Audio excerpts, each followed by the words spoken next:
By now you've probably heard that Taiwan produces over 90% of the world's most advanced computer chips. These chips are expensive, but your favorite AI companies continue to buy chips from TSMC because they're the best in the world. It turns out that Taiwan also produces some of the most expensive coffee beans in the world. Which doesn't make sense because when you think of coffee beans, you probably think of places like Colombia or Brazil, not Taiwan. And yet, a few months ago, I walked into a Blue Bottle Coffee and found a small box of Taiwanese beans, single origin, exceedingly rare, notes of jasmine, dried strawberry, and passion fruit. And I love passion fruit. Now, I'm the type of person that owns a manual espresso machine, and I'm not ashamed to admit that I'll occasionally drop $30 on a bag of nice coffee beans. But these beans weren't selling for $30. They were selling for a whopping $95. Bruh. I couldn't justify buying the beans, but I also couldn't stop thinking about them, because Taiwan isn't known for growing coffee. So how is it competing at the very top end of the market, just like it does for computer chips? What is it that allows Taiwan to charge a premium for both? I decided that there was only one thing to do. I had to go to Taiwan and find out for myself.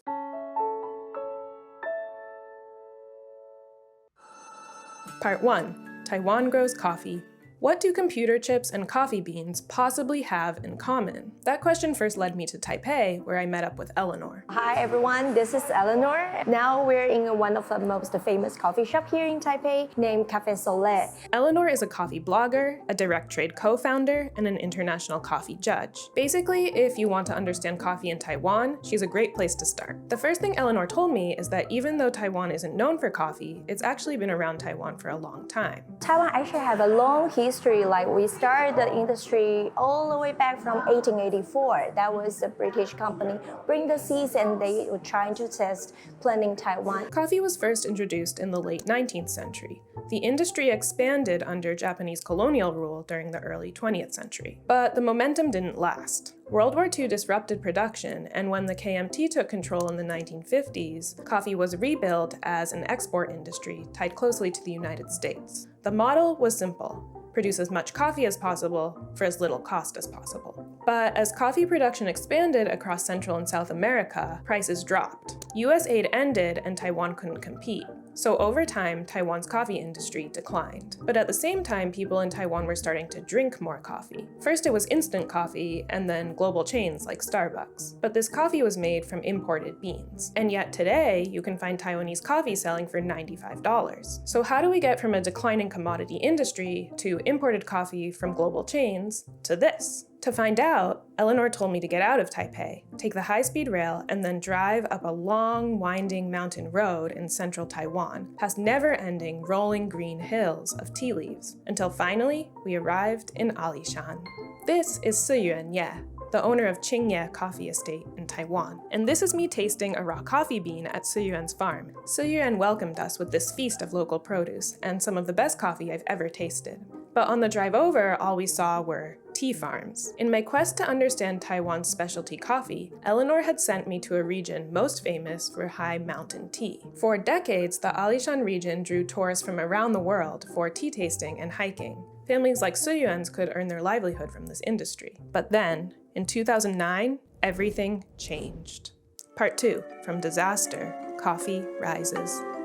In early August 2009, Typhoon Morakot devastated southern Taiwan with record-breaking rainfall. In Alishan, roads were destroyed, crops were damaged, and the tourist industry that many families depended on disappeared almost overnight. 那一年的8月8号啦，所以叫88风灾。那个时候我们就是整个很严重，阿里山这边都超严重。那个时候我家的道路就没有办法通，那我们蔬菜送不出来。 所以那时候我爸妈他们就很担心，想说那怎么办？以后怎么办？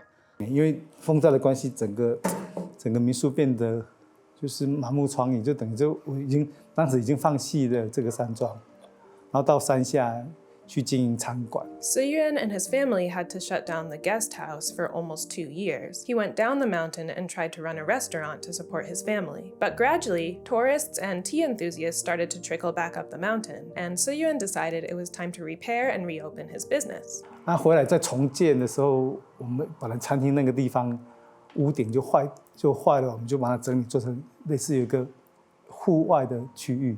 然后我就觉得，那个地方就很适合来卖咖啡。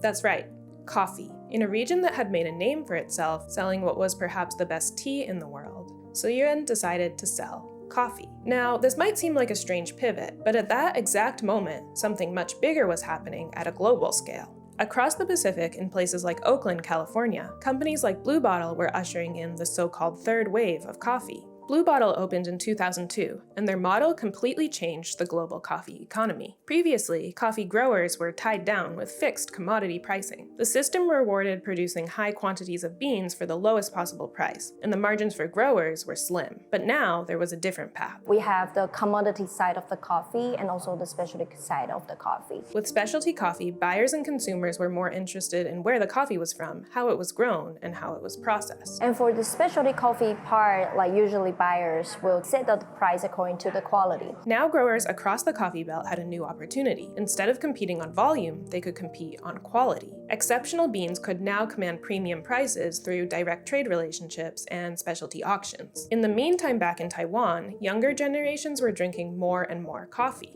By 2021, per capita coffee consumption in Taiwan would overtake tea, even in a society with deeply rooted tea traditions and what sometimes feels like more boba shops than people. By the time Su-Yuan was rebuilding his guest house, the conditions for a homegrown coffee industry were quietly falling into place. And it turns out that Alishan's farmers were uniquely prepared for this shift, because long before coffee arrived, they had already gone through a similar process with tea. When Alishan's tea industry first developed, farmers faced a major disadvantage. At high elevation, the yields were low, and the tea plants struggled to survive the cold mountain climate. Unable to compete with lower elevation farms that could produce higher quantities for less money, Alishan's farmers chose a different strategy. They moved upmarket, focusing on rare, high-quality teas that could command premium prices. Over time, growers learned to leverage the unique climate of the region to produce their signature high-mountain tea. That very same logic would carry over to coffee. Alishan farmers knew their production volume would never be competitive with larger-scale producers like Brazil. But if they couldn't grow the most coffee, they could still grow the best coffee. And the way to do that was to invest heavily in quality, in experimentation, and in R&D. If you've made it this far, just a quick request to please support this brand new channel by liking the video, commenting, subscribing, and sharing with a friend. All right, let's get back into it. Part 3, Coffee R&D. When we last saw Su-Yuan, he was repairing the roof on his outdoor cafe. At first, he bought coffee beans grown by his uncle to sell in the cafe. But then he had a better idea. 我们自己有一些土地嘛，那我们就来种咖啡，自己种这样。 就开始去学习。Su-Yuan only had a small plot of land, so he contracted 3 local farmers to grow beans that he would then buy to sell in his cafe. At the same time, he started to learn everything there was to know about coffee. 这样我们自己努力去学，那加上怎么去种植啊，怎么去病虫害管理啊，怎么去收枝剪枝啊，然后我们从后来后制，然后从不断的后制中去累积经验，然后再去学习烘焙啊，学习杯测啊。 然后怎么去评断一杯好咖啡，而且也要不断的去学习啦，要去上课啦，然后除了自己缴费去上了，或者说有协会的一些课程。This is the first ingredient for our $95 box of coffee, investing, putting in the time, finding a way to pay for your own classes, and then eventually taking the initial profits from your coffee farm and putting them into equipment like this. 我们这边有吸豆槽，然后插进去，它就会把豆子吸到上面。 这边打勾的吊住这个，然后如果是打这个的吊住最后一个。